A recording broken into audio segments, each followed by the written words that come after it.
യിലേറ്റം സ്നേഹമുള്ള സഹോദരീ സഹോദരന്മാരെ, വളരെയേറെ സന്തോഷത്തോടു കൂടിയാണ് ദിവ്യരക്ഷാലയത്തിൻ്റെ 30ാം വാർഷികത്തോടനുബന്ധിച്ചുള്ള ഈ ആഘോഷങ്ങളുടെ ഭാഗമായി അർപ്പിക്കപ്പെടുന്ന ദിവ്യബലിയിൽ കാർമ്മികത്വം വഹിക്കുന്നത്. 2010 മുതൽ ദിവ്യരക്ഷാലയത്തെപ്പറ്റി കൂടുതലായ അറിവ് എനിക്കുണ്ടായിരുന്നുവെങ്കിലും അതിന് മുമ്പുള്ള കാലഘട്ടങ്ങളിൽ കേട്ടറിവ് ഉണ്ടായിരുന്നുവെങ്കിലും ഈ ഭവനം വന്ന് കാണണമെന്ന് ഏറെ ആഗ്രഹിച്ചുവെങ്കിലും ഇന്നാണ് ദൈവപരിപാലനയിൽ അതിനുള്ള അവസരം ക്രമീകൃതമായത് എന്ന് ഞാൻ വിശ്വസിക്കുന്നു. 2010 കൂടുതൽ അടുത്ത് അറിയുവാൻ കാരണം ടോമിയുടെ സഹോദരി മേഴ്സിയുടെ ഇടവകയിൽ വികാരിയായി ഞാൻ ശുശ്രൂഷ ചെയ്ത കാലയളവിലാണ്. പൊൻകുന്നത്തിനടുത്ത് ചെന്നാക്കുന്ന് എന്നാണ് ഞാൻ മേഴ്സ് തന്നെ പറഞ്ഞ് സഹോദരൻ ടോമിയും മറ്റ് സഹോദരങ്ങളും എല്ലാം ചേർന്ന് ഈ ദിവ്യരക്ഷാലയം അവരുടെ വീടിനോട് ചേർന്ന് ഒരു കുടുംബമായി നടത്തുന്നു എന്നത്. സാധാരണഗതിയിൽ ചിന്തിച്ചാൽ മനുഷ്യന് അസാധ്യമായ ഒരു കാര്യം ദൈവത്തിൽ ആശ്രയിക്കുമ്പോൾ ദൈവത്തിന് അസാധ്യമായ ഒന്നുമില്ല എന്ന് വിശ്വസിക്കാൻ നമ്മെ പ്രേരിപ്പിക്കുന്ന അത്ഭുതകരമായ ഒരു ശുശ്രൂഷയിലാണ് ഓടയ്ക്കൽ കുടുംബാംഗങ്ങൾ ഇന്ന് ഏർപ്പെട്ടിരിക്കുന്നത്. പ്രിയപ്പെട്ട ടോമിയെയും ഭാര്യ ജെയിനെയും മക്കളെയും ടോമിയുടെ സഹോദരങ്ങളെല്ലാവരെയും ഇവിടെ താമസമുള്ളവരും അകലെയുള്ളവരുമായ എല്ലാവരെയും ഞാൻ ഹൃദയത്തിൽ സൂക്ഷിച്ച് ദൈവത്തിന് നന്ദി പറയുകയാണ്. ഞങ്ങളിങ്ങനെ പ്രദേശങ്ങൾ മാറി സഞ്ചരിക്കുമ്പോഴും വീടുകൾ കയറി ഇറങ്ങുമ്പോഴും എല്ലാം മാതാപിതാക്കളൊക്കെ പങ്കുവയ്ക്കുന്ന വലിയ ദുഃഖമുണ്ട്. മക്കളെ വളർത്താനായിട്ട് വലിയ കഷ്ടപ്പാടാണ്. ഒരു മകനെ ഉള്ളുവെങ്കിലും ഒരു മകളെ ഉള്ളുവെങ്കിലും ആ മകനെ പ്രതിയും ആ മകളെ പ്രതിയും വലിയ ആകുലത മനസ്സിൽ സൂക്ഷിച്ചുകൊണ്ട് സാമ്പത്തിക ക്ലേശങ്ങളെ പറ്റിയും മറ്റ് പ്രായോഗിക ബുദ്ധിമുട്ടുകളെ പറ്റിയുമൊക്കെ ദീർഘനേരം സംസാരിക്കുന്ന ആകുലതയുടെ മുഖഭാവമുള്ള ധാരാളം മാതാപിതാക്കളെ കണ്ടുമുട്ടാറുണ്ട്. അവർ പറയുന്നത് ശരിയുമാണ്. ഇന്നത്തെ കാലത്ത് സാമ്പത്തികമായ ഞെരുക്കം പൊതുസമൂഹവും ഈ സമൂഹത്തിലുള്ള നമ്മുടെ ചെറിയ കുടുംബങ്ങൾ പോലും അനുഭവിക്കേണ്ടി വരുമ്പോൾ ആ കുടുംബം പോറ്റാനായിട്ടുള്ള മാതാപിതാക്കളുടെ വ്യഗ്രത, അതിൻ്റെ ആഴം അതിൻ്റെ തീവ്രത എത്രമാത്രം നമുക്ക് മനസ്സിലാക്കാനായിട്ട് കഴിയും. എന്നാൽ അങ്ങനെയുള്ള ഒരു സന്ദർഭത്തിലാണ് കുടുംബം പോറ്റുന്നതോടൊപ്പം 6 മക്കളെ വളർത്തുന്നതോടൊപ്പം 100 കണക്കിന് മറ്റു മക്കളെ കൂടി തങ്ങളുടെ കുടുംബത്തിൻ്റെ ഭാഗമാക്കി തീർക്കാൻ ടോമിക്കും കുടുംബാംഗങ്ങൾക്കും കഴിയുന്നു എന്നത്. അതൊരു ദൈവത്തിൻ്റെ പ്രവൃത്തിയായിട്ട് ഞാൻ കാണുകയാണ്. ഒരു മനുഷ്യന് തൻ്റെ മനുഷ്യ ജീവിതത്തിൽ ചെയ്ത് പൂർത്തിയാക്കാൻ സാധിക്കാത്ത വിധമുള്ള വളരെ ആവശ്യമായ ഒരു ശുശ്രൂഷയിലാണ് ഇവരേർപ്പെട്ടിരിക്കുന്നത്. സഭയിൽ വൈദികരുടെയും സന്യാസിനിമാരുടെയും ഒക്കെ നേതൃത്വത്തിൽ ധാരാളം ഭവനങ്ങൾ ഈ വിധത്തിൽ ഉണ്ട്. അത് മേലധികാരികൾ ശുശ്രൂഷയ്ക്കായി നിയോഗിക്കുന്നവർ ഒരു നിശ്ചിത കാലയളവിലേക്ക് ആ ശുശ്രൂഷ നിർവഹിച്ചിട്ട് അവരാഗ്രഹിക്കുന്നുവെങ്കിൽ മറ്റു സ്ഥലങ്ങളിലേക്ക്, വ്യത്യസ്തങ്ങളായ ശുശ്രൂഷ മേഖലകളിലേക്ക് മാറാനായിട്ടുള്ള സാഹചര്യവും സ്വാതന്ത്ര്യവുമൊക്കെ അവർക്ക് ഉണ്ട്. എന്നാൽ ഓടയ്ക്കൽ കുടുംബാംഗങ്ങൾ അവരുടെ കുടുംബത്തിൻ്റെ ഭാഗമായിട്ട് ഇത് ഏറ്റെടുക്കുമ്പോൾ അവർക്കത് ഉപേക്ഷിച്ചു പോകാനായിട്ട് കഴിയാത്തവണ്ണം എന്നും നിലനിൽക്കുന്ന ഒരു ശുശ്രൂഷയായിട്ട് ഇതിനെ തീർത്തിരിക്കുന്നു എന്നുള്ളതാണ് അതിൻ്റെ സവിശേഷത. അവരത് ചെയ്യുന്നത് ദൈവത്തിൽ ആശ്രയിച്ചും അനേകം ഉപകാരികളുടെ ഹൃദയങ്ങളിൽ ഇടനേടിയും അവരുടെ ഔദാര്യത്തിൻ്റെ ഭാഗമായിട്ടാണ് എന്നും ഞാൻ മനസ്സിലാക്കുകയാണ്. വിശുദ്ധ ഗ്രന്ഥം വായിക്കുമ്പോൾ എന്നെ വളരെയേറെ സ്വാധീനിച്ചിട്ടുള്ള ഒരു ഭാഗമാണ് രാജാക്കന്മാരുടെ പുസ്തകത്തിൽ ഏലിയ പ്രവാചകനെ പറ്റി പറഞ്ഞിരിക്കുന്ന ഒരു വിവരണം. ഇസ്രായേലിൽ ആഹാബ് രാജാവായിരുന്ന കാലത്താണ് ഒരു കൊടിയ വരൾച്ചയുണ്ടായത്. 3 വർഷക്കാലം മഴയോ മഞ്ഞോ പെയ്യാതെ ഭൂമിയിൽ കുടിക്കാൻ വെള്ളമില്ലാതെയും കഴിക്കാൻ ഭക്ഷണമില്ലാതെയും മനുഷ്യൻ വലഞ്ഞ ഒരു കാലഘട്ടം. ആ ഒരു കാലഘട്ടത്തിൽ ദൈവം ഏലിയായോട് അരുളി ചെയ്തു, നീ പോയി കെറീത്ത് അരുവിക്ക് സമീപം താമസിക്കുക. നിനക്ക് ആ അരുവിയിൽ നിന്ന് വെള്ളം കുടിക്കാം. നിനക്ക് ഭക്ഷണം തരാനായിട്ട് ഞാൻ കാക്കകളോട് കൽപ്പിച്ചിട്ടുണ്ട്. ഇങ്ങനെ ഏലിയ പ്രവാചകൻ പോയി കെറീത്ത് അരുവിക്ക് സമീപം താമസിച്ചു. അരുവിയിലെ വെള്ളം കുടിച്ചു. കാക്കകൾ കൊണ്ടുപോയി കൊടുത്തിരുന്ന ഭക്ഷണം കഴിച്ചു. കുറെ കഴിഞ്ഞപ്പോൾ അരുവിയിലെ വെള്ളം വറ്റി. അപ്പോൾ ഏലിയായോട് ദൈവം പറഞ്ഞു, നീ പോയി സീദോനിലെ സറേഫാത്തിൽ പോയി താമസിക്കുക. അവിടെ നിന്റെ കാര്യം നോക്കി അന്വേഷിക്കാനായിട്ട് ഞാനൊരു വിധവയോട് കൽപ്പിച്ചിട്ടുണ്ട്. അങ്ങനെ ഏലിയ നഗരകവാടത്തിനടുത്തെത്തിയപ്പോൾ ഒരു സ്ത്രീ വിറക് ശേഖരിക്കുന്നത് കണ്ടു. ഏലിയായിക്ക് നന്നായിട്ട് ദാഹിക്കുന്നുണ്ടായിരുന്നു. ഏലിയ അവളോട് പറഞ്ഞു, എനിക്ക് കുടിക്കാനായിട്ട് അല്പം വെള്ളം തരിക. അവൾ വെള്ളം എടുക്കാനായിട്ട് അകത്തോട്ട് പോയപ്പോൾ അവളെ തിരികെ വിളിച്ചിട്ട് പറഞ്ഞു, നീ പോയി വെള്ളവുമായിട്ട് തിരികെ വരുമ്പോൾ എനിക്ക് വിശക്കുന്നുണ്ട്, ഒരപ്പവും കൊണ്ടുവരണം.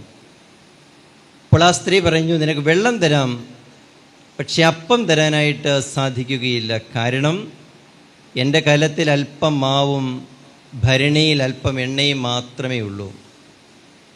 ഞാൻ ഈ മാവ് കൊണ്ടും എണ്ണ കൊണ്ടും അപ്പം ഉണ്ടാക്കി എൻ്റെ കൊച്ചിന് കൊടുത്തിട്ട്, എൻ്റെ മകന് കൊടുത്തിട്ട് ഞാനും കഴിച്ച് മരിക്കാൻ ഒരുങ്ങുകയാണ്. അപ്പം ഉണ്ടാക്കാനായിട്ടുള്ള ചുള്ളിവർഗാണ് ഞാൻ പെറുക്കിക്കൊണ്ടിരിക്കുന്നതായിട്ട് നീ കണ്ടത്.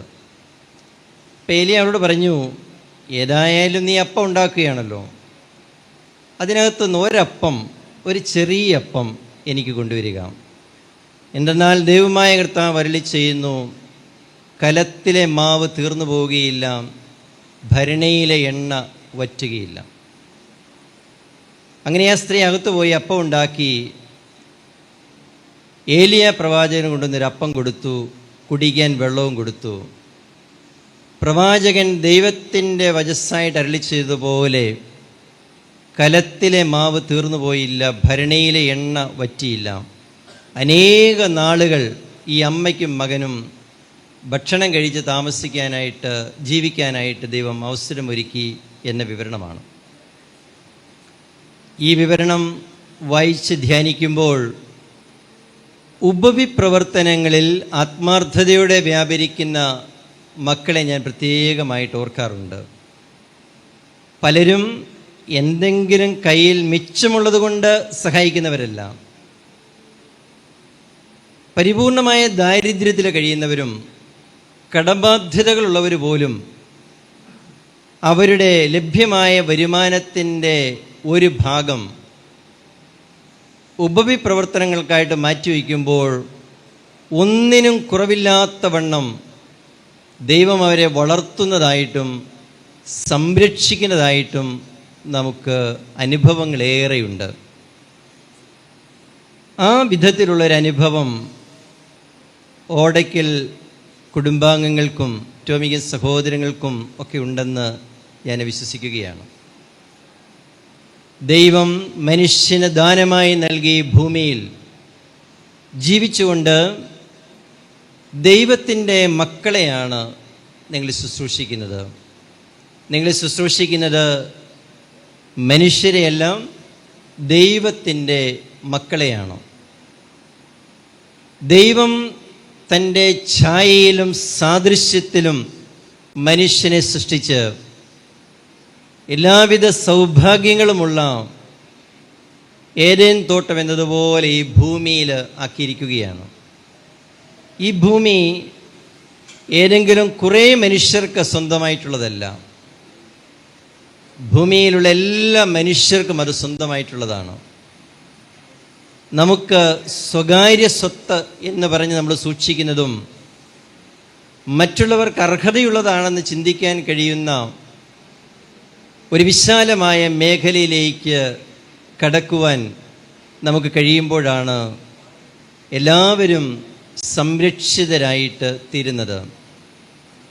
നമുക്കുള്ളതിൻ്റെ ഒരു പങ്ക് ഇല്ലാത്തവരുമായിട്ട് പങ്കുവയ്ക്കാനായിട്ട് മനസ്സ് വരുമ്പോൾ ദൈവം നമ്മുടെ ഹൃദയത്തിൽ സജീവമായി പ്രവർത്തന നിരതനാവുകയാണ് ചെയ്യുന്നത്.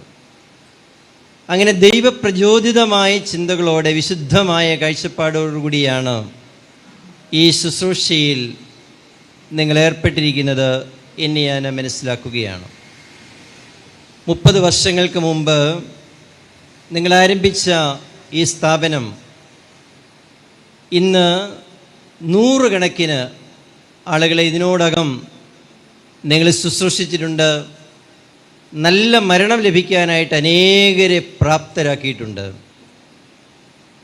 അവരുടെയൊക്കെ സ്വർഗീയ സാന്നിധ്യം നിങ്ങൾക്ക് അനുഗ്രഹ പെരുമഴയായി പെയ്തിറങ്ങുമെന്ന് ഞാൻ ഉറപ്പായിട്ട് വിശ്വസിക്കുകയാണ്. ശാരീരിക രോഗങ്ങളാലും മാനസിക വ്യഥകളാലും ദാരിദ്ര്യത്താലും വലഞ്ഞ മനുഷ്യനെ ശുശ്രൂഷിക്കുമ്പോൾ ദൈവത്തെ തന്നെയാണ് ശുശ്രൂഷിക്കുന്നതെന്ന് ഇന്നത്തെ സുവിശേഷം, മത്തായിയുടെ സുവിശേഷം 25-ാം അധ്യായം നമ്മെ പഠിപ്പിക്കുകയാണ്. എൻ്റെ ഏറ്റവും ചെറിയ ഇവരിൽ ഒരുവനെ നിങ്ങൾ ചെയ്തപ്പോഴെല്ലാം എനിക്ക് തന്നെയാണ് ചെയ്തത്. നമ്മുടെ ശുശ്രൂഷയ്ക്കായി നമ്മുടെ കയ്യിൽ ദൈവം ഏൽപ്പിക്കുന്നവരെല്ലാം ദൈവത്തിൻ്റെ ചൈതന്യം തുടിക്കുന്നവരാണെന്ന് മനസ്സിലാക്കി ഈശോയെ തന്നെയാണ് ശുശ്രൂഷിക്കുന്നതെന്ന് മനസ്സിലാക്കുമ്പോൾ നമുക്കത് വലിയ അനുഗ്രഹമായിത്തീരും. രോഗിയെ ഈശോയായും രോഗിയുടെ കിടക്കയെ ബലിപീഠമായും കാണാൻ കഴിയുന്ന ഒരാധ്യാത്മികതയിലേക്ക് നിങ്ങൾ ഉയരുകയാണ്. ഇവിടെ നമ്മളിപ്പോൾ ബലി അർപ്പിച്ചുകൊണ്ടിരിക്കുകയാണ്. ഈ ബലിയർപ്പണം പോലെ ഉള്ള ഒരു സമർപ്പണ ജീവിതമാണ് ഈ കുടുംബാംഗങ്ങൾ അവരുടെ ജീവിത മേഖലകളിൽ നടത്തിക്കൊണ്ടിരിക്കുന്നത്. വിശുദ്ധ ബലിയിൽ നിന്ന് നമുക്ക് ലഭിക്കുന്ന എല്ലാ ആത്മീയ അനുഗ്രഹങ്ങളും നിങ്ങളുടെ ശുശ്രൂഷയിലൂടെയും ലഭിക്കാൻ ദൈവം ഇടവരുത്തട്ടെ എന്ന് ഞാൻ പ്രാർത്ഥിക്കുകയാണ്. ഞാൻ സൂചിപ്പിച്ചതുപോലെ നിങ്ങളുടെ ശുശ്രൂഷയുടെ ഫലം സ്വീകരിച്ച് ഈ ഭൂമിയിൽ തന്നെ സന്തോഷം അനുഭവിക്കുകയും സമാധാനം സ്വീകരിക്കുകയും ചെയ്ത ശേഷം സമാധാനത്തോടും ശാന്തിയോടും കൂടി ഈ ലോകത്തോട് യാത്ര പറഞ്ഞ് സ്വർഗസമ്മാനത്തിനായി വിളിക്കപ്പെട്ടിരിക്കുന്ന 100 കണക്കിന് ആളുകളുടെ സ്വർഗീയ സാന്നിധ്യം നിങ്ങളെ ബലപ്പെടുത്തട്ടെ. ഇന്നും നിങ്ങളുടെ ശുശ്രൂഷയുടെ ഫലം സ്വീകരിച്ചുകൊണ്ടിരിക്കുന്ന പ്രിയപ്പെട്ട ഈ മക്കളും ദൈവത്തോട് പ്രാർത്ഥിച്ചുകൊണ്ട് സ്വർഗത്തിൽ നിന്ന് നിങ്ങൾക്ക് അനുഗ്രഹങ്ങൾ വാങ്ങിത്തരട്ടെ.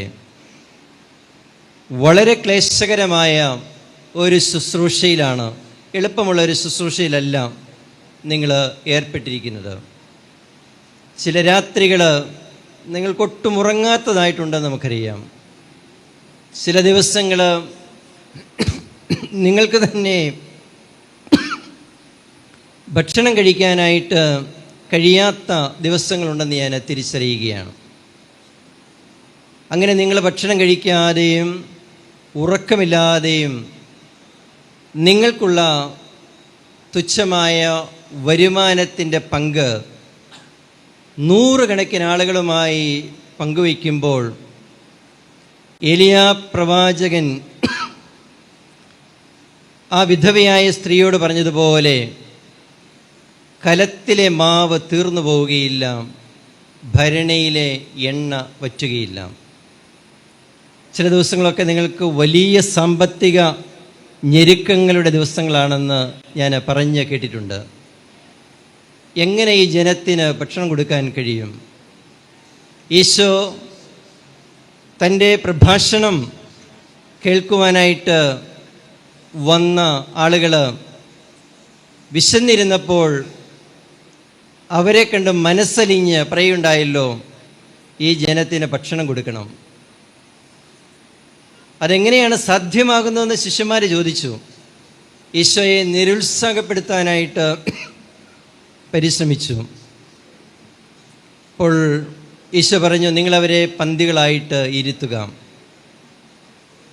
ഒരു ബാലൻ്റെ കൈവശമുണ്ടായിരുന്ന 5 അപ്പവും 2 മീനും വർദ്ധിപ്പിച്ച് 5000 പേരെ തീറ്റിപ്പോറ്റിയ കർത്താവ് നടത്തിയ ആ അത്ഭുതകരമായ അപ്പം വർദ്ധിപ്പിക്കൽ പോലെയാണ് ഇവിടെയും ഇന്നും സംഭവിച്ചുകൊണ്ടിരിക്കുന്നത് എന്ന് ഞാൻ അനുസ്മരിക്കുകയാണ്.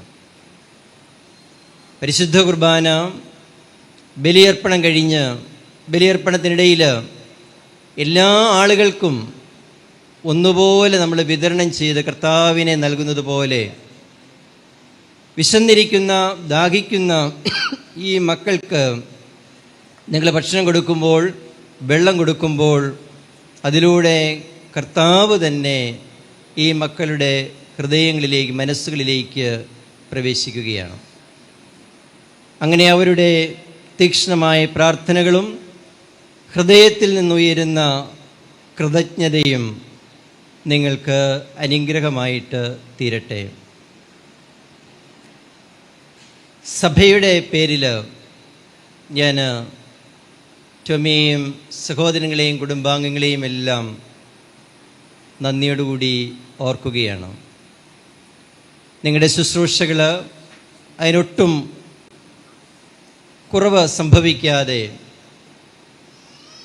മുന്നോട്ട് പോകാനായിട്ടുള്ള വഴികൾ ദൈവം നിങ്ങൾക്ക് ഉദാരമതികളായ അനേകരിലൂടെ കാട്ടിത്തരട്ടെ എന്ന് ഞാൻ പ്രാർത്ഥിക്കുന്നു. കഴിഞ്ഞ 30 വർഷക്കാലം നിങ്ങൾ ചെയ്ത തീക്ഷ്ണതയോടും ആത്മാർത്ഥതയോടും കൂടി ചെയ്ത ശുശ്രൂഷകൾ എന്നതുപോലെ ഇനിയുള്ള നാളുകളിലും ചെയ്യുവാനുള്ള ആയുസ്സും ആരോഗ്യവും മാർഗങ്ങളും ദൈവം നിങ്ങൾക്ക് തരട്ടെ എന്ന് പ്രാർത്ഥിക്കുന്നു.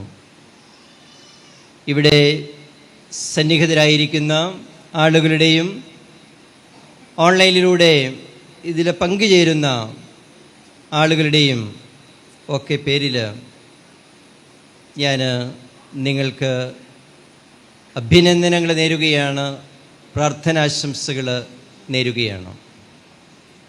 ഇവരെ സഹായിച്ചുകൊണ്ടിരിക്കുന്ന, ഇവരെ അടുത്തറിഞ്ഞും അറിയാതെയും ഒരുപക്ഷെ ഇവർ പോലും അറിയാത്ത വിധം ഉള്ള രഹസ്യ സ്വഭാവത്തോടു കൂടി സഹായിക്കാൻ ഔദാര്യം കാണിക്കുന്ന മനുഷ്യരെയെല്ലാം ദൈവം അനുഗ്രഹിക്കുമാറാകട്ടെ.